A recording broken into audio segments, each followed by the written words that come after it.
Main টেনশনে take up spring ভেঙে গেছে, কিভাবে লাগাতে হয় তা আপনারা দেখতে পারেন।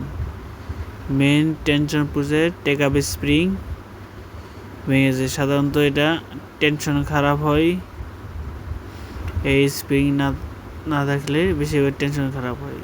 কীভাবে ভাঙ্গা টেকআপ স্প্রিং রিপেয়ারিং করা হয় দেখতে পারেন। আমার ইউটিউব চ্যানেলটা সাবস্ক্রাইব করতে পারেন যেন ভালো ভালো মেশিনে প্রোগ্রাম দিতে পারি।